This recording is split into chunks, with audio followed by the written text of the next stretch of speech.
I have a ridiculous amount of these devices in my studio now, and in the beginning I wanted more and more power from the lowly beginnings of buying my RG350M. But recently I've been very focused on decluttering my psychology, my mind, my brain, and the Anbernic RG34XXSP has become my go-to device. So today what I want to do is analyze my experience so that you can analyze whether this is the device for you or what device is for you, depending on where you are in the journey of buying these funny little devices.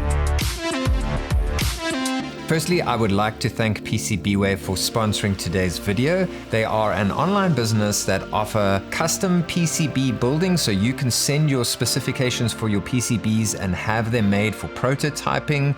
You can get 3D printing done. You can even 3D print in metal. They do CNC milling. And what I've specifically found very useful with PCBWay is the fact that they are very helpful. That goes a long way, especially in a business like theirs. So I have mostly done 3D printing, and the 3D prints are exceptional quality, and I go there, I upload my STL files. If there are any issues, I get an email within 24 hours saying, there might be a problem with this file, or there might be a problem manufacturing this product, and off I go. Once the order is done, they send it to me, and the process has been pretty seamless. So thank you very much, PCBWay. I highly recommend them for any of your prototyping and custom builds that you're busy with. So we're gonna rewind to my experience so that you can kind of see what happened to me and why I have now picked the RG34XXSP as my go-to handheld.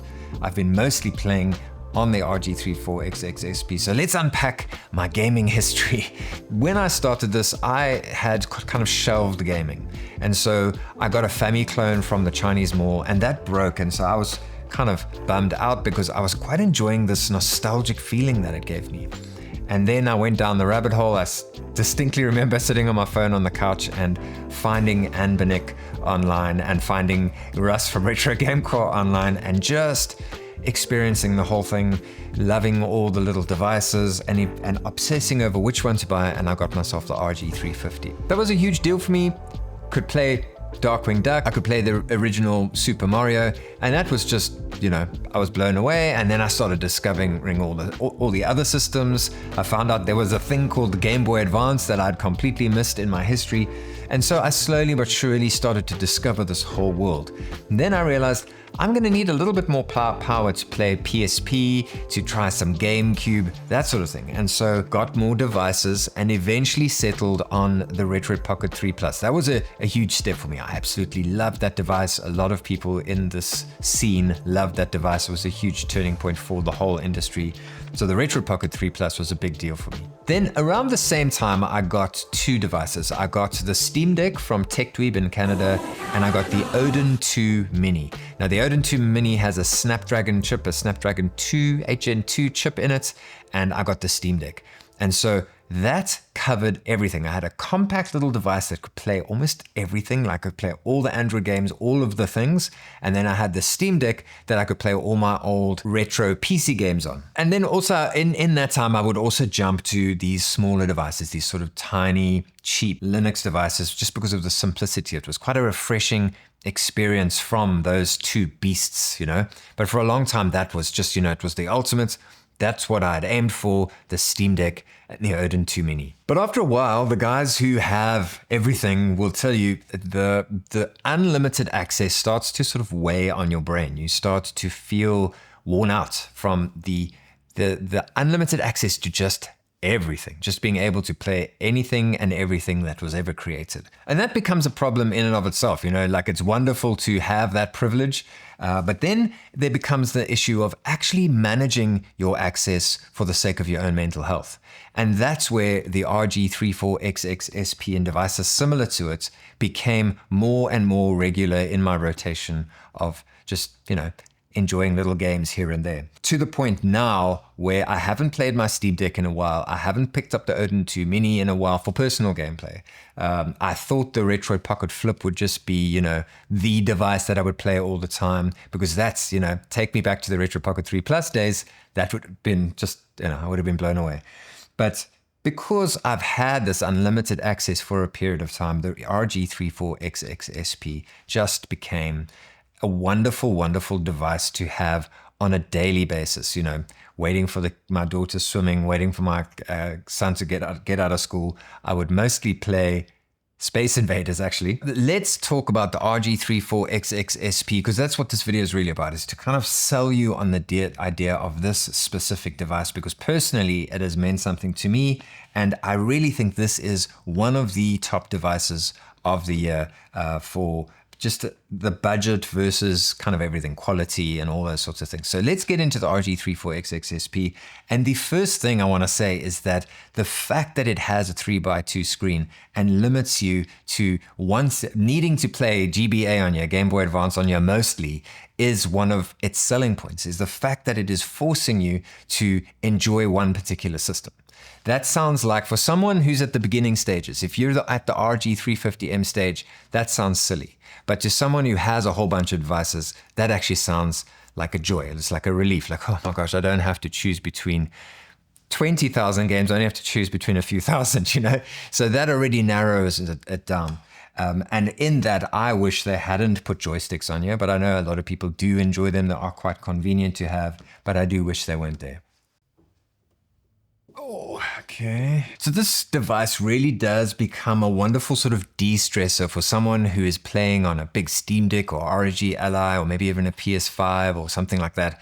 This is a wonderful break from that. Right away, I think the most important thing is the build quality. I think that's one of the things that draws me to this the most.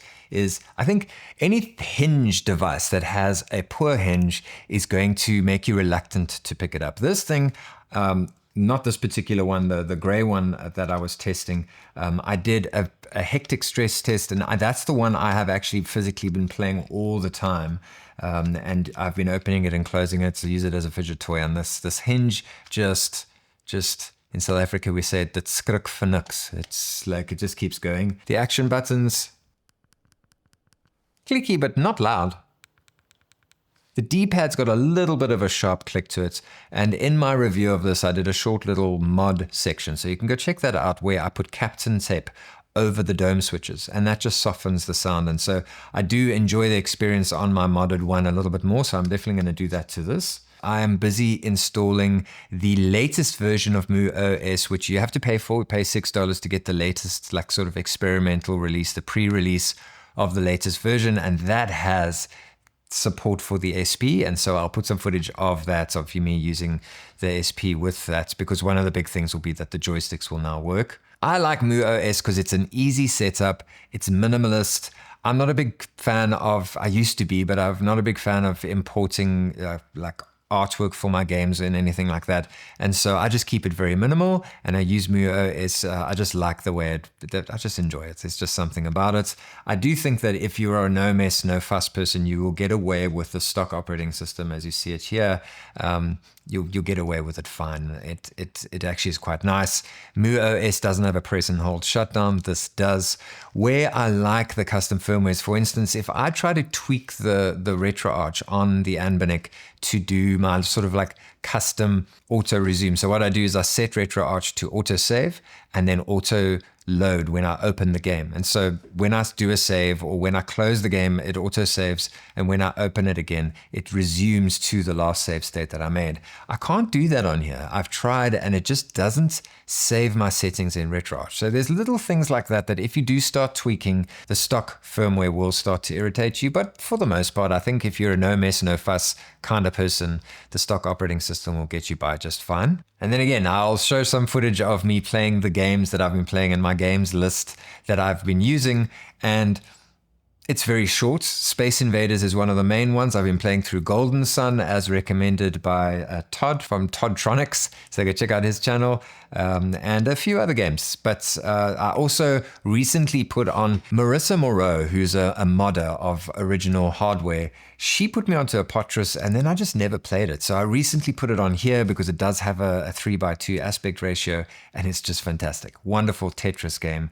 So you can see I put simple, fun games on here. I've been getting into Portmasters, which I've never really done. So, you know, the Portmasters is available on MuOS. So it's been a fun breakaway, and just putting very simple, like, puzzle games and time waster games on here that are just That tickled the brain. And then I mentioned the sticks. I don't care much for the sticks. I kind of wish they weren't there. I think it ruins the aesthetics. But I know, like, once they work, it is quite nice to use the sticks in certain games. So, you know, I have used them once or twice, but I don't care for them. But I know for a lot of people that will be a selling point. I just think it ruins the aesthetics. And just the simple fact that it's a flip, you know, it flips.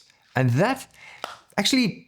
that is one of the massive draw cards to this. So I got a lovely case for this, the Anbernic official case, but I don't use it. It's lanyard friendly, which is actually also a big deal because it just kind of makes it easy, worry-free, because you know you're not going to drop it.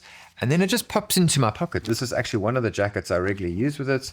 The lanyard, off I go. As you can see, it's such a great sort of part of your life device, little fidget thing, sit in the car, play a silly game of Tetris or what have you, you know. So the flip aspect is huge in my opinion. It's also considerably smaller than the 35XXSP. I know this doesn't look like much now on the screen. Let me just sort of rotate it a bit. With the fact that it's narrower at the width, you know, it's not as fat, and the fact that it's only a little bit smaller this way. But here is where a lot of the size comes in. Now, it doesn't look like a lot on screen, but that is a huge difference. And it does just make a huge difference to making it a daily life device and just a fun little device to have around. This back ribbing is actually, I actually checked because the SP doesn't have this. This is a DMG thing. But it does give it a nice little retro DMG vibe to it, and it's nice. It's got a bit of a grip now on the back. And this lends to the X factor is just the hand feel. Like there aren't a lot of rough edges. I talk a lot about them chamfering the edges of the plastic, and you just don't get a lot of rough edges on this. The plastic's been finished off very well, almost everywhere except for where the SD cards go in. So very nicely finished off device, which lends itself to just feeling great in the hands. Okay, I know I said we're going to talk about what is the best device for you in the title, but let's just talk about me for a minute. The RG34XXSP is the best device for me. Wow, this sounds like a sales pitch because it's just easy to use. It slots into my life in a very seamless and fun way. Yes, I did some nerdy stuff. I put Mu OS on it, but you don't have to. Like, it can run with the stock operating system perfectly. It runs very, very well. I really like the fact that I can just favorite a few games. Here are some of my favorites for the system, and off I go. Like, this is my list. So when I pick it up, there's not the pressure, like this sort of underlying, it mustn't be a stressful thing, like, oh, what game am I going to choose now? Oh, what's the cool game to play? Like, what are all the cool kids, like, you know, like it's just stupid things that go through your mind when you pick up a device.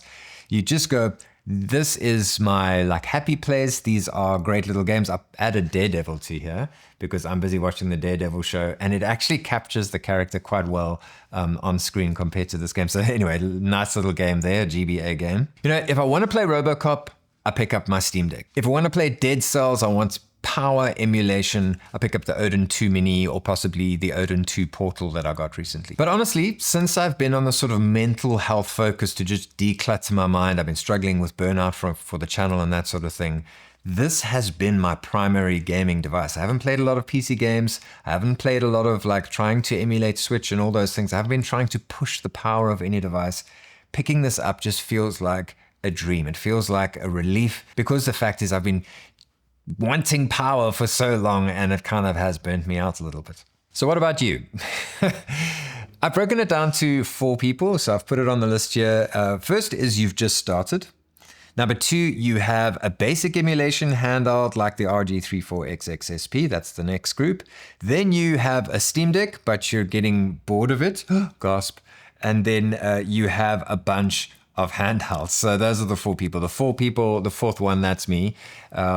So for the first person, if you're just getting started, get the RG34XXSP. I know I've got LITNXT's box here, but as I've said, this is because I've been using this device as my personal device, and it just is wonderful. Like if you want to get into retro gaming, the Game Boy Advance system is one of the best systems to get into. You probably will end up getting something else eventually, but don't let that stress you out. Don't feel like you have to play everything all the time with one device, because I'm telling you, if you get into GBA and even when you play NES on here, it's not such a big deal, and it just fits into your life perfectly. If you really, really want something that has a 4x3 screen, you can get the Miu Flip, and I'm going to do a video on this one again because there's a lot to like about it, but the hinge is still pretty sketchy, and I'm going to do a stress test on this one as well because they seem to have snuck in a revision of the hinge on that one. But for the most part, I truly believe, this is my honest opinion, I truly believe that this is the device for you. This video is sponsored by PCBWay. They are not pressurizing me to sell this to you. This device was sent to me by LITNXT, but they send me lots of devices, and I have said bad things about their devices in the past.